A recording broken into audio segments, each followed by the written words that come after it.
Thank you. Here, Bailey, give me a high five. Bailey, give her a kiss. Look. Yes! Perfect. Bye. Bye, Cher. I am not a masochist. I'm not going back to relive what I went through. The Holocaust was not an accident. It's a human issue. And this is what happens when people are subjected to the extreme hatred.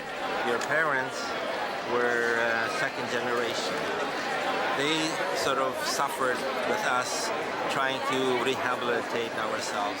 I feel that I must go to guide the young people. I have something to tell them.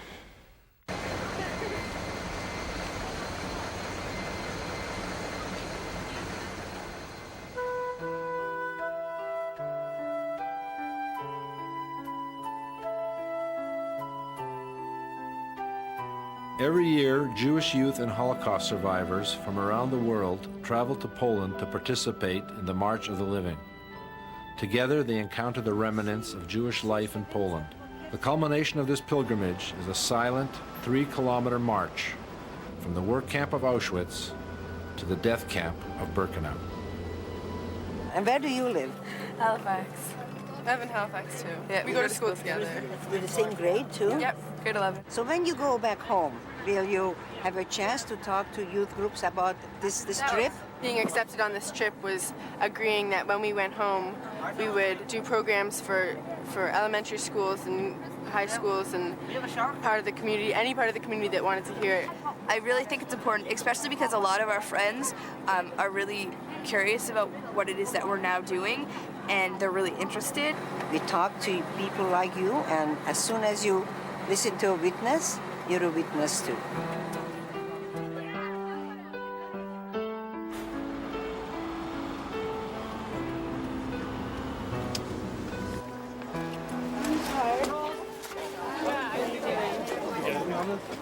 Some odd years, the weather is very familiar. I used to go and work in this kind of weather in one piece of rag, you know. I feel that I have to go back and sort of pay my respects to my family and the millions of others that were so brutally murdered. And going back with my granddaughter, it will be even more meaningful, and with the thousands of other Jewish kids. It will be sort of, I can't say it's a victory, but it's a triumph over evil kind of thing. It's to say that we are here. We've come back here to get a glimpse of the living that was there before the destruction. The Mishnah says in P.O.W, if you have a tree, you know, like that big tree over there, if a wind came along and that tree had really shallow roots, the wind would come along and knock over that tree, it wouldn't be able to stand up. And if that tree had really deep roots, then the wind would come along and the wind would leave and the tree would still be there. So we're here to sink deep roots.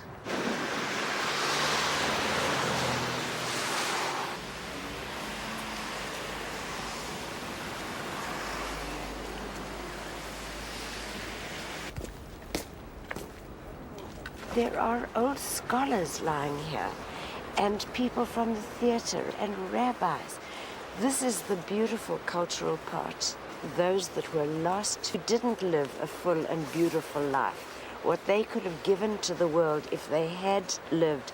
What their children could have given to the world. What their children's children could have given to the world. And what you and I learn about today, and what we have under our skins as part of our ancient culture, comes from these people.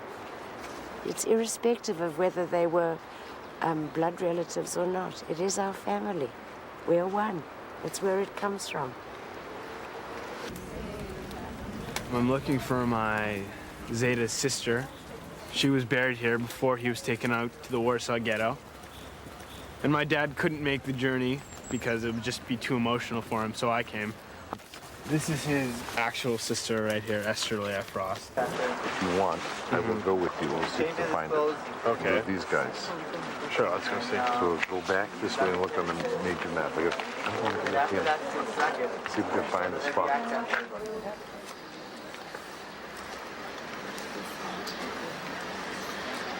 don't know, I just think it's kind of dirty. The fact that tourists are coming back, there are probably a lot of families that have come back, either children or grandchildren of survivors, and finding family relatives. I think that's what it's about. Even Matthew, who can't find the spot, at least he can go back and tell him he looked for it, and they can cry together when they tell him he can't find it. It's the experience of being here and making that contact.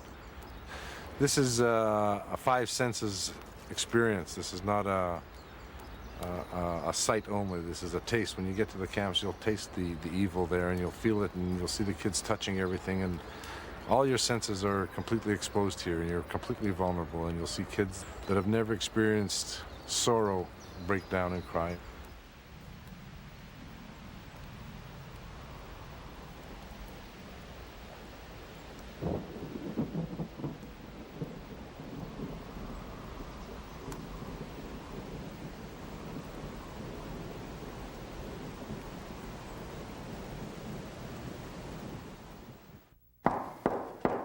You have to open the door, kids. I need to see you.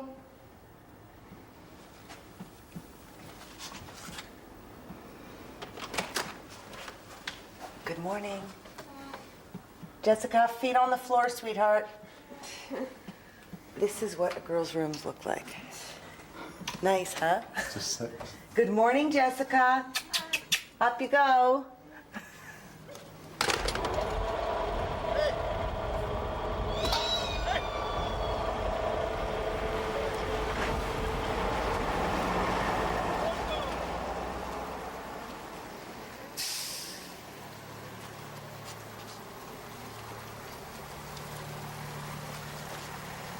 You know, when you build up, when you go to a cemetery, you put a stone on the monument. Well, these stones represent one town that was destroyed by the Nazis in Poland.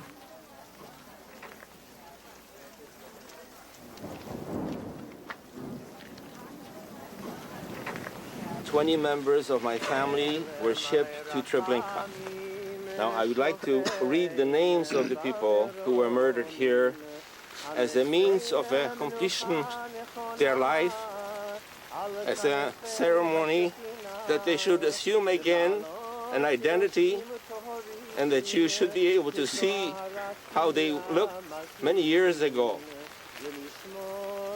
We were two children, myself and an older sister, 3 years older, and my father and my mother. My father was a very strict father who always used to make sure that I behave, and I usually did not behave. My relationship with my mother was much better with my father. I used to love to watch my mother work in the kitchen. If there was a tree to be climbed, I climbed it. If there was a roof to be climbed, I climbed it. If there was something to take apart, I took it apart. Curious. The neighborhood that I lived was a mining town.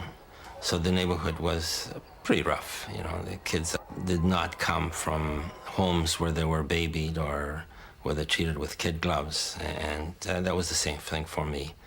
So there was a lot of love given to me. I had a very happy childhood, a lot of good memories.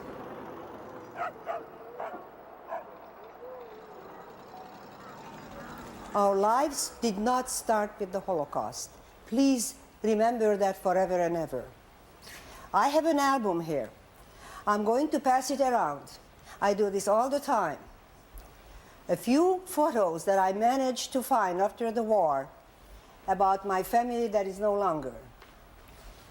The very first picture will start when I was young, like your age young, with my classmates. You see how we're dressed? You can have a glimpse of it that I wasn't any different than you are here today. And my family wasn't much different from yours. I come from Hungary. I was the youngest of 7 siblings in an Orthodox Jewish family. And I had a very loving, closely knit family where I was loved, and I had members of my family whom I loved. Everybody who was destroyed had a name. Everybody who was killed had a mother and a father and a sister and a brother. So had I. But then the Nazis occupied Hungary, and that's when the Holocaust really started. I still remember the day when they arrived on their motorcycles, the Nazi hordes. We had to start wearing the yellow star. That was the first thing the Nazis did to us, so we became visible minorities, as we call people today in Canada. Animals wouldn't be allowed to be transported like we were. Life in the cattle car definitely foreshadowed what was to come. And then one day, the cattle car stopped. And men in striped clothing came and opened up those heavy sliding doors on the cattle cars. And we looked out. Hundreds of SS men milling around with their huge trained SS dogs, barking. And high-ranking SS officers were standing right in front of us. One of them was so-called Dr. Joseph Mengele. And then all I remember is 2 thumbs going either way. And within seconds, I see my mother and my aunt and all my cousins and my sister-in-law going to the left. We had no idea what happened to those who went to the left. My 3 sisters, myself, and all the young women went to the right. And that's the last time I saw my mother.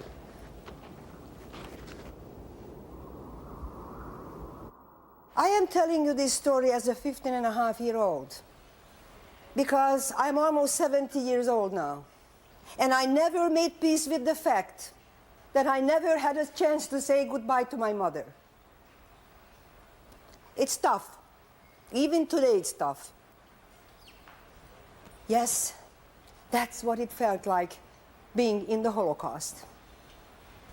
Then we went into our barracks, and eventually night came and went to sleep, and we cried through the night, and we never cried again till the end of the war.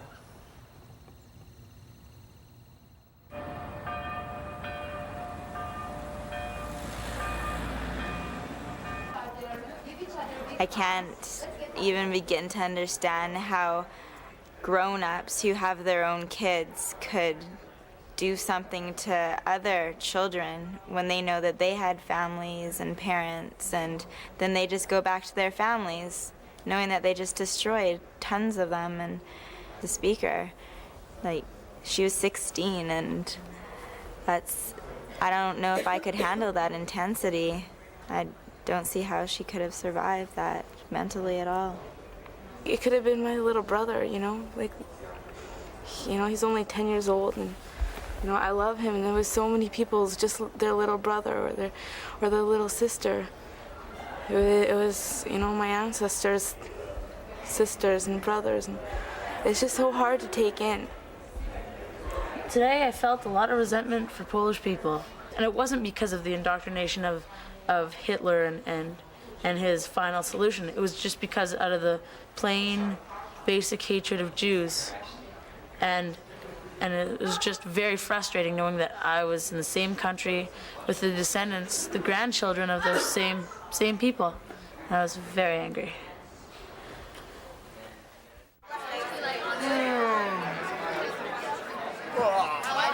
Breakfast here at the Warsaw Hotel is pretty interesting. We have the 3.2% milk, fat, and mleko.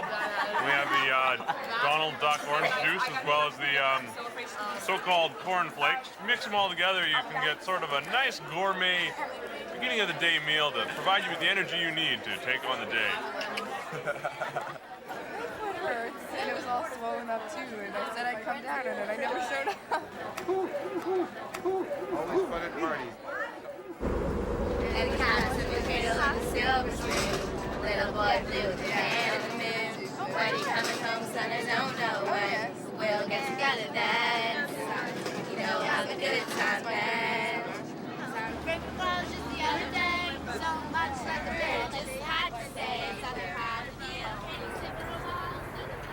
I heard that in the debriefing there were a lot of anti-Polish statements or a lot of anti-Polish feelings. I had spoken about this anti-Polish feeling that also I had when I came with Judy the first day, and she had told me a few things that I thought you might want to hear.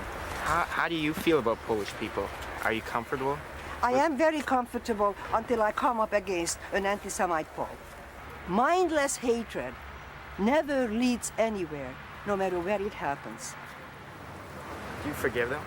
The Nazis or the collaborators? No.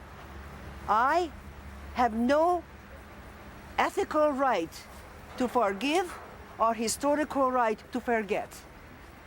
But that doesn't mean that those who didn't commit it, I should hate like the ones who did commit. That's the differentiation.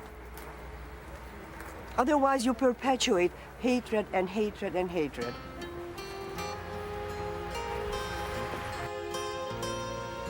There are no better people in the world today to heal the rift between the Poles and the Jewish people than young Polish students and young Jewish students.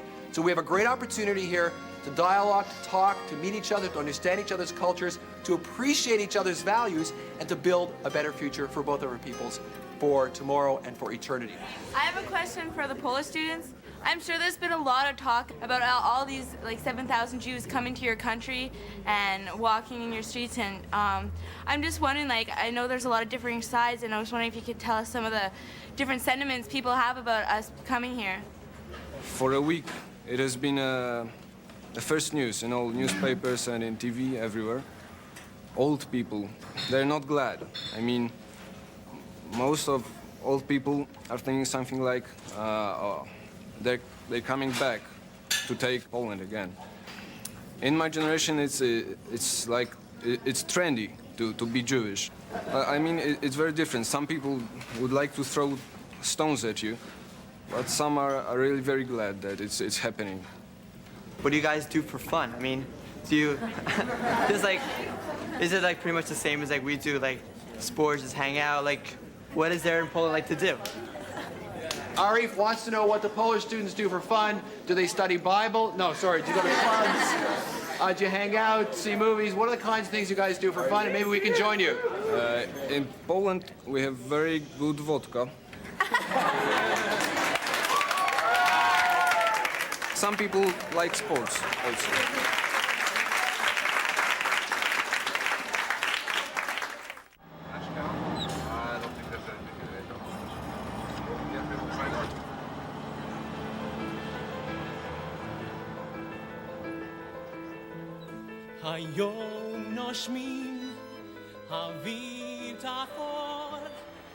When we talk about Auschwitz, we are talking about a factory of death.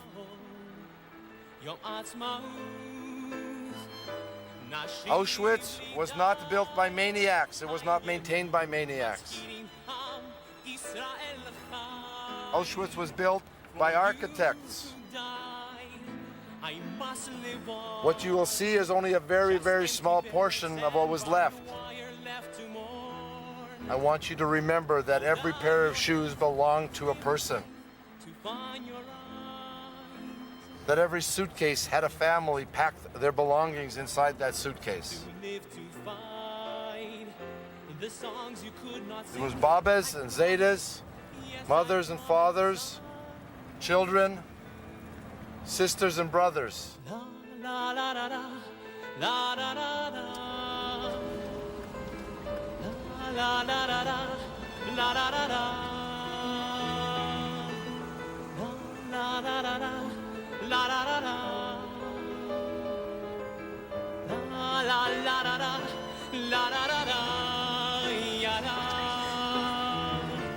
For you who died, I must live on.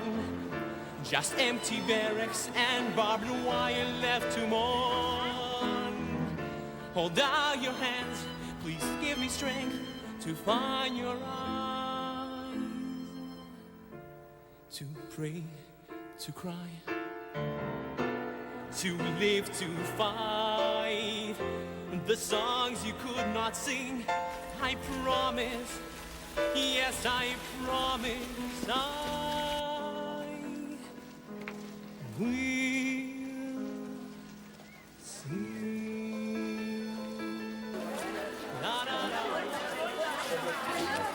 This is not a pretty place, is it? Imagine there were transports arriving. They were picking children that looked beautiful children. Twins. They were taken to be experimented on. And they were doing terrible things to them. I mean, it's just unbelievable how people could do this to other people. I remember when we were being marched, and we were still in good shape, even though for 3 days we were not eating anything. But we saw people, skeletons, in front of the wires, and we were absolutely horrified. We didn't realize that in a few weeks we were going to look exactly like those people. And What day were you here? we arrived in the middle of the night in May 1944. Shall we go in and have a look at this? You want to?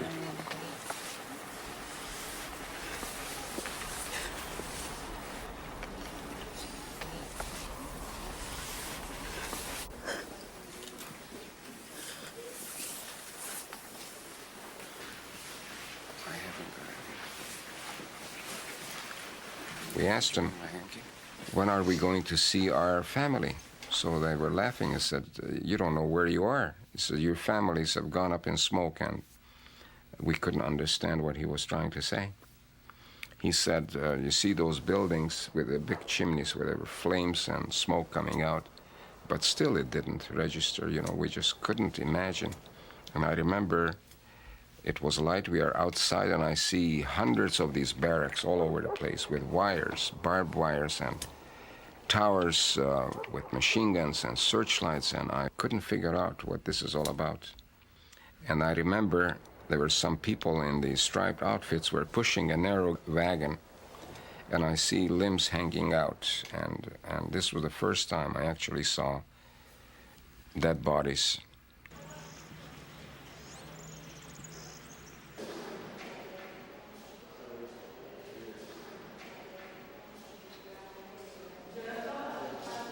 The hair you can see, it was found on the liberation in January 1945.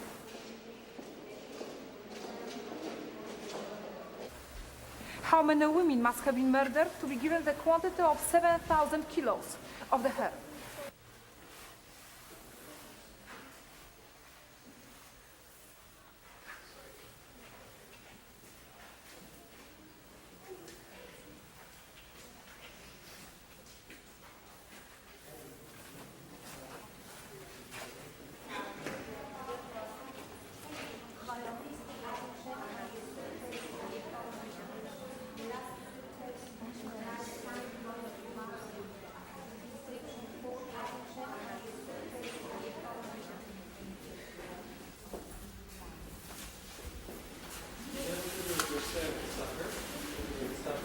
I'm not positive that it's my great-grandfather, but it's related to my great-grandfather.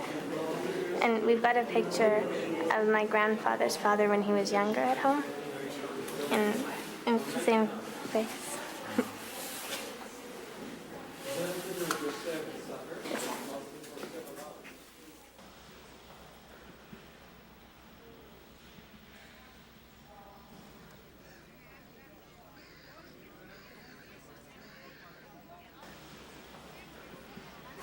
I cried too much already. I can't cry anymore. I think I'm out of tears. No, not everybody can cry, but if you feel that this gives you relief, by all means, there's lots to cry about. I'm okay.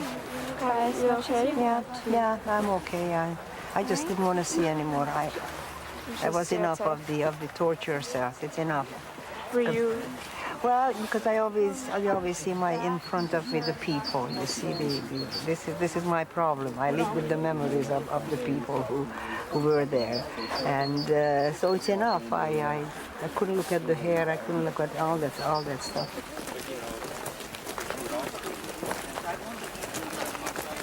This barrack holds more than 500 people at a time, and the beds that you see behind you hold about 8 people. At times when it's not overcrowded. Think of life in this barracks, okay? Think of the things you were mentioning. Think of a person whose past is taken away from him. His freedom is taken away from him.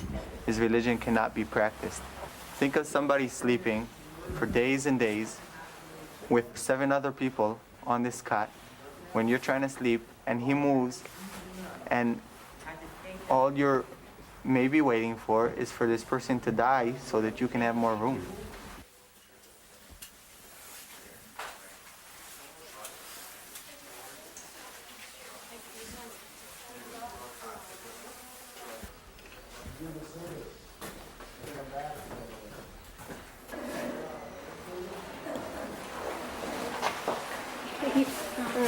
Esther Rivka Glenn, Pinchas Glenn, Leah Rachel Glenn, Joseph Shmuel Ben Israel Glenn.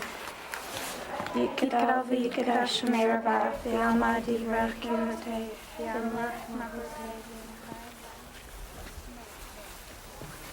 What do you know? What can you say? What do you think? I never thought we'll be back here, did we? But we are lucky to be here. Yes. Yes. I was in Mexico. Yeah. It's not Mexico that you think. You know, there was a camp here called Mexico. Someplace, huh? How's it going, Clay? Not bad, up until now. Once I saw you, I knew you would understand best. You were already in Auschwitz 1? No, we're going now. Okay. We have to go. We'll see you. Take care. You too. Okay. This is the worst day. I know. Where is he?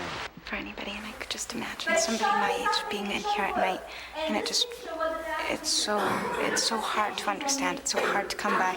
And like to think that these were their beds, and like this is what they had to call their home, and this is what they had to leave to, and we say Kaddish. It's a prayer and for the dead, and we praise God. And I was just kind of general, anybody who had to go through this and be a part of this misery. It's what I was doing it for. How do you feel being here? What do you think? It's eerie, just like you It's said. eerie. Yeah. And yet, ironically, the sun started to shine. And that's a good omen. That I am still alive to tell you the story, and a couple of new generation of Jews grew up to listen to it. That's good.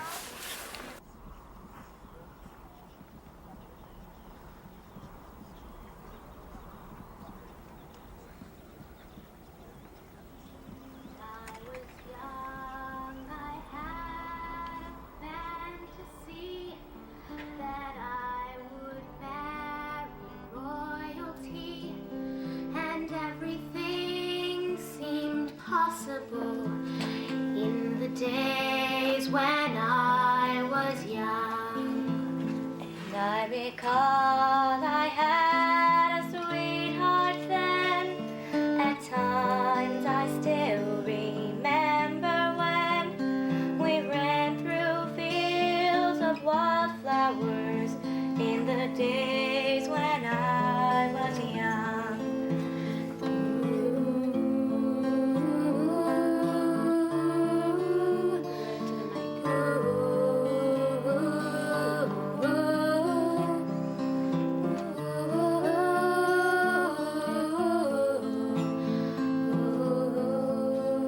I never got a chance to speak to my grandmother about the Holocaust, but today, as I walked through Birkenau and I walked through Auschwitz, I thought of her, I thought of my grandfather, I thought of their families, and the pain I felt was something that I've never experienced, and I know that it wasn't even half of what Max, Anita, and Nate must have been feeling actually having been there, and I just want to thank you three for everything. And never having talked to my own grandparents, the three of you are almost filling in a place that would have remained empty, and I just want to thank you again and just tell you how incredible you really are. When I finally stepped in the barracks, the thing that overwhelmed me the most was basically the smell, and I was absolutely disgusted. I thought I was going to throw up, and then when we went to Auschwitz, after seeing everything and after leaving the buildings and going to pray, I didn't want to pray.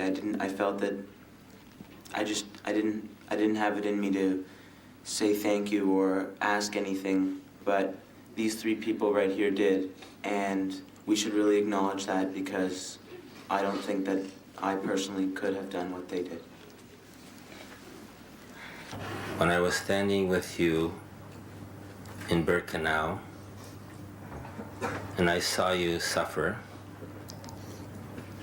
suddenly it reminded me when I was there with my father, who I never saw cry. I was thinking of him and of his strength and what he did for me. How many times he saved my life. And then I looked at you and I knew that I had to be strong for both of us. That I could not let my emotions get the better of me. I felt that you all became my children, and I assumed the role of your father, just like my father was a father to me.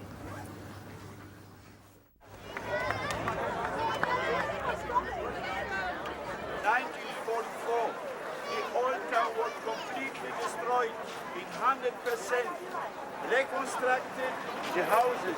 Are you all very friendly with the family? Yeah? My friend. Wait, Klave? What was it? I'm already forgetting. The word for cool, remember? That I liked? Cool. Clavel. Clavel.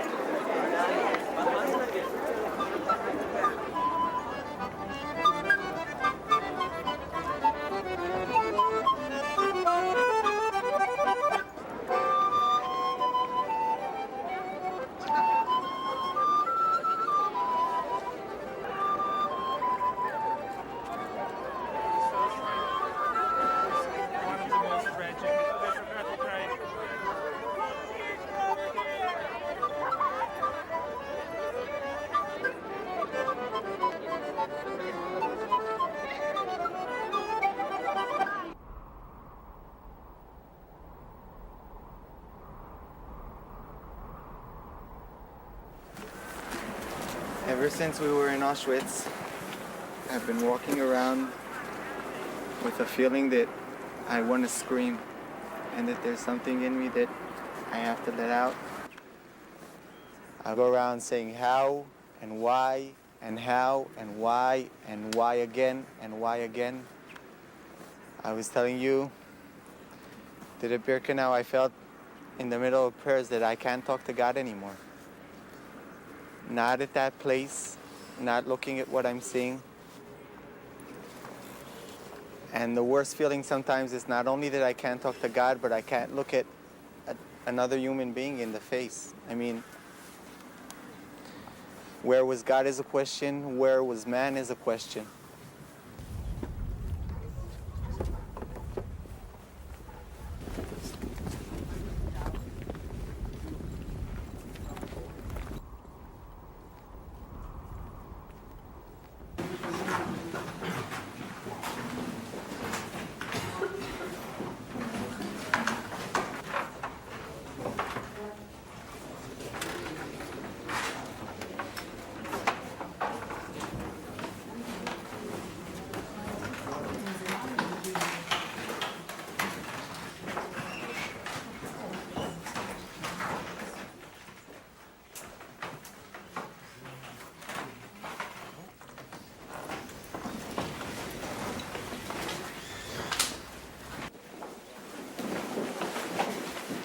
No God there, because if there was God there, who can believe in a God like that, who punishes like that, who wants a God like that, who always punishes?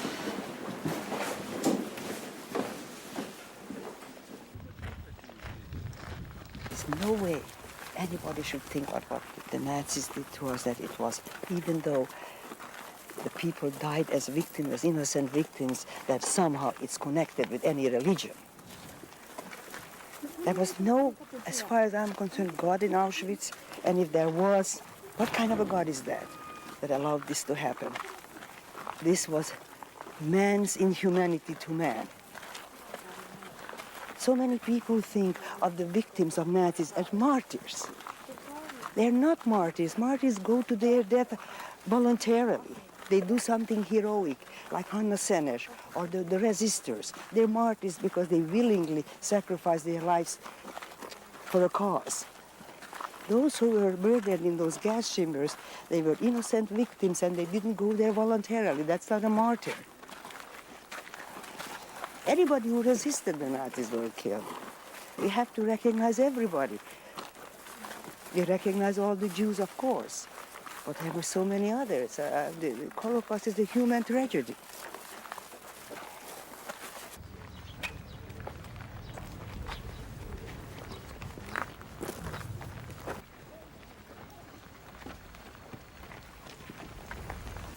It was a tragedy for all of us, and the Holocaust is not a Jewish issue alone. And it's better that we learn it in the non-Jewish world, that it belongs to everybody, and hatred seems to belong to everybody. And this is the end result.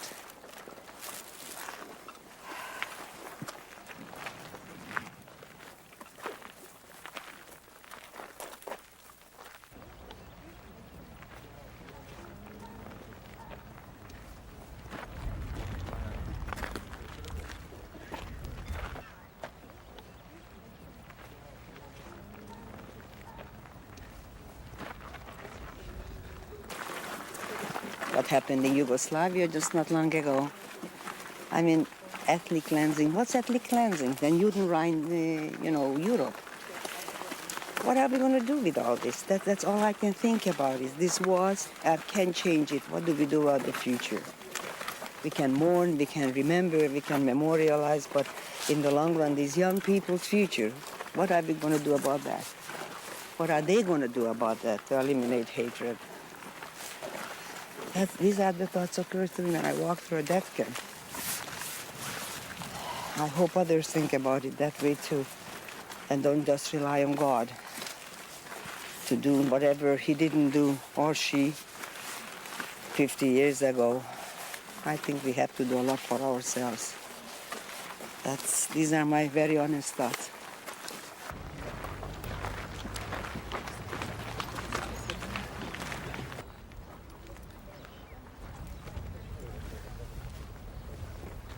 When I got here, I didn't feel safe. I'd never been overseas. I'd never been to a new country, especially not a country like this country, which has so much, of my history, bad history. And when I came in, everything was cold and wet, and everything was foreign and new. And now, I know I can look up at the sky and, it's the same sky that I'd see if I was at home. And it's the same sky that all these kids from all over the world see from where they live. And I don't know, it just makes me feel safer, I guess. I don't know.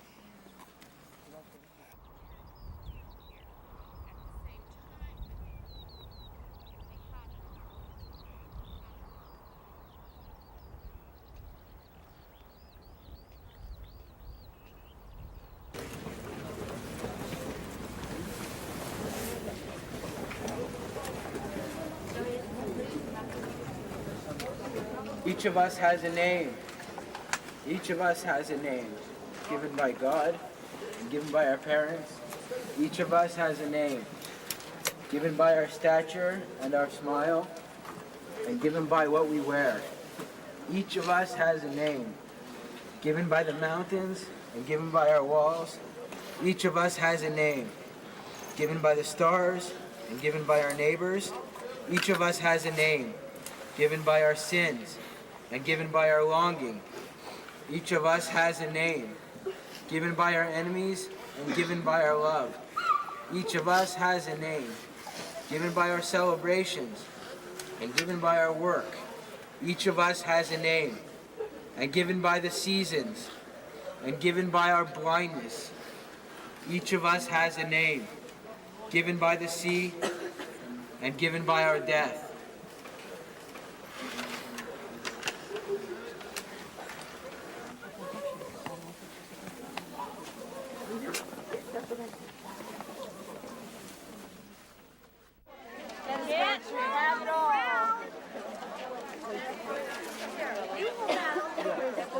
packets are like mango. I know, they really are. Right under the Canada. Okay. Is it too tight? Is that good? Okay.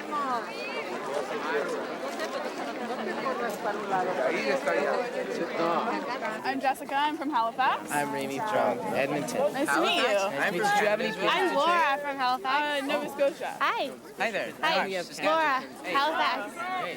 Do you have any pins to trade? Not particularly, no. Wait, I've got a Canada pin. Me too. I have Canada pins too.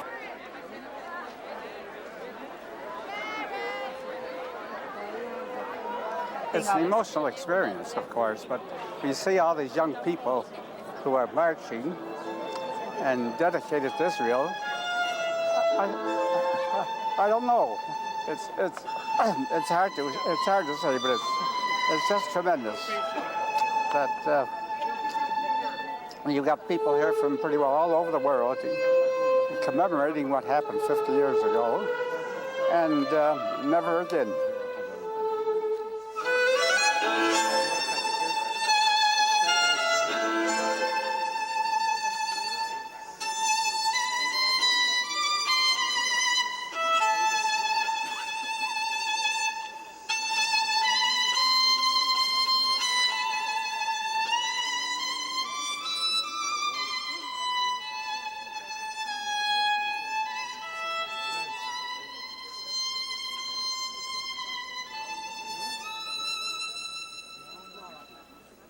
כבוד ראש הממשלה מר בנימין נתניהו, כבוד הרב הראשי לישראל הרב מאיר ישראל לאו,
Hatred breeds hatreds.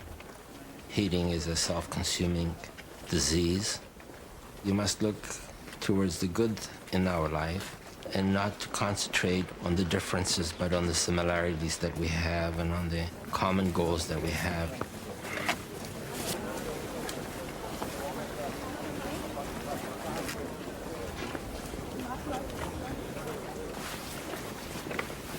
I want to thank my father and my uncle for my life, because had they not done this for me, I would have never been here to go back again after all these years.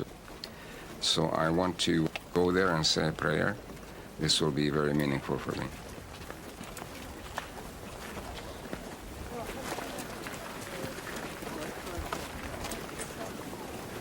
I feel like I'm truly happy for the first time on this trip.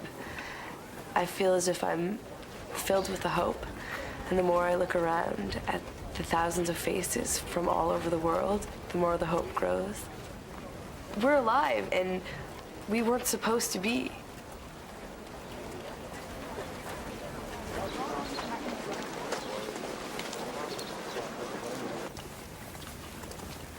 We cannot change the past, but we can influence the future. And every one of you have a role to play. In Hebrew, we say tikkun olam, and it's up to us, every one of us, to work for it, so never again will become a reality.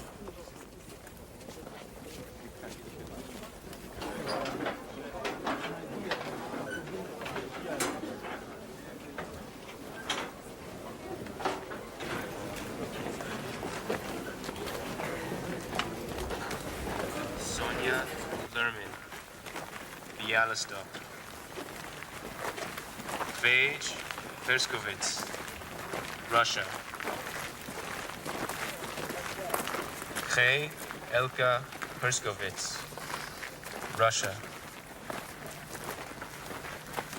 Manuel Zonenberg, France. David Friedman, Ukraine. Bezalel Dolitsky, Romania. Miriam Mayer, Belgium. Rachel Mayer, Belgium.